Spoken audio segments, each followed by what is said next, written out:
Hi, I'm Sarah with sewingwithsarah.com, and today's bonus video is on how to end a cover stitch and have the ends tied off so they don't unravel. If you don't do something when you end your cover stitch, your ends are going to unravel and come apart. So I'm going to give you a little tutorial today and just show you the simple steps for ensuring that that doesn't happen. So I'm going to bring you closer to my cover stitch machine and I'll show you what to do.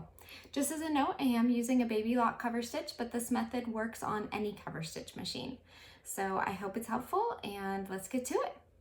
Okay, so I'm going to show you how to end your cover stitch. So I'm going along my seam and I get to the end where I want to stop. I'm going to rotate my needles with the wheel so that they are as high as they'll go. Lift up the presser foot, and I'm going to take the little tool that came with my cover stitch machine, although you could really use anything that isn't going to cut them on accident. I don't find a seam ripper works well because they always get cut. And I'm going to sweep that behind from the back to the front under those needles, grabbing those threads and sweep those to the front. I'm going to clip them. I like to keep them a little bit long so they don't come out.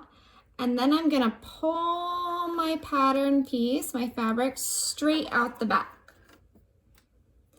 And when I do that, on the back, it will knot the threads for me. I know it's a little challenging to see, but it creates a little knot.